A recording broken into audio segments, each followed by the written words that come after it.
Effective Facebook advertising tips and ideas. Carry out the tips below to optimize your FB campaign and scale up your success. Ride your best ads to their logical conclusion. Keep running your best ads until they no longer meet your performance targets. Proof your post ads before spending money on them. Facebook allows you to promote your post on their system. Just because you think a post is hot, it doesn't mean that you should go ahead and spend cash promoting it on Facebook. Do yourself a big favor and post it on your timeline and see how many shares, comments, reactions, and other engagements you get. If it looks like a winner because it's so well received, then you should spend money on it. This way you proof your ad post ahead of time. You're not coming out of right field. You're not conducting some sort of wild experiment. You may need to build up your page first to pull this off successfully. Make sure you have a budget buffer. Make sure you split up your advertising budget in a way that can adequately fund your experimentation and the whole Facebook ad optimization process. You should also set aside the bulk of your advertising money for scaling up your formal ad campaign. This is how you maximize your ad budget dollars. If you set this up properly, you actually save money because Facebook will run your ad more often if it gets a lot of clicks from your ads. Before you give up on an ad set, give it one more try. If you failed many times, you have to keep trying many times. Well, if you're sure that your ad campaign is a bust, despite its initial success, take a look at the big picture. In the beginning, your ads may have been doing really well because you picked the right image. Your ads were getting the right attention. The problem is, there is such a thing as banner blindness.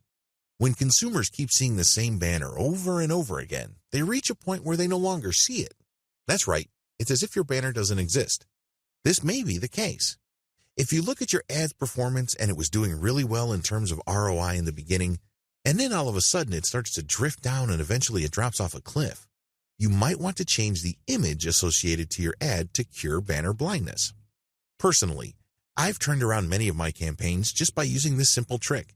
It seems basic, it even seems obvious, but it's very effective. Always test your ads in context. It's very easy to just test and optimize an ad based on the same ad's performance. For example, if you're running your first ad, it's very easy to do this because you can see which of the ad variations is doing really well. But when you do this, you're just comparing the ad against its own performance. This works the first few times, but if you've been running ad campaigns on Facebook for an extended period of time, or you've spent quite a bit of money on your ads, compare them against each other. Don't compare an ad set against itself. You may get the wrong impression. You may be thinking that you're doing really well, but it turns out that, historically, you're underperforming. This is why you have to always look at the context of your campaigns. Your campaign is not just some sort of free-form campaign that is floating out there. You must connect it with what went on before. Remember, you're trying to appeal to the same set of eyeballs. Unless you are dramatically shifting your target audience, you're essentially still trying to appeal to the same people. That is the context. And if something worked with them in the past, chances are it will work with them again in the future. The key is to break this down to basic principles or elements and apply those principles and elements to your new ads. There's no way to measure the success of that strategy unless you compare the performance of these later ads with the ones that came before. Repurpose your content and see if it improves your results. You may think that you're doing really well with post ads or picture ads, but you shouldn't leave any money on the table. What I mean by this is that if there is a format that converts better, there's really no reason why you shouldn't take a chance at presenting those type of ads. If your post ads are doing really well, why not turn them into a video?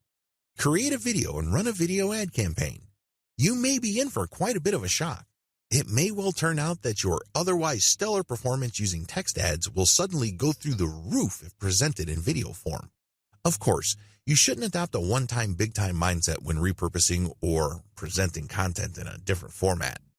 Don't think that just because you converted your most popular and most effective ad content into a video and it failed, then that is the end of the story. No, you might just have created a wrong video. Maybe you just picked the wrong snippet. The key here is to use the optimization process that I have taught you in other parts of this training and apply them to your ads, regardless of its format. You optimize a video ad the same way you optimize an image ad. Keep tweaking it until you get the outcome you're looking for. Remember, it's all about conversions. It's very easy to define success on Facebook's advertising system strictly in terms of clicks. I'm telling you, if this is your mindset, you're setting yourself up to fail. Almost anybody can set up a campaign where an ad would get a lot of clicks. But last time I checked, clicks don't put money in your bank account. Focus on the bottom line instead. Focus on sales or behaviors closely related to sales like lead generation, mailing list recruitment,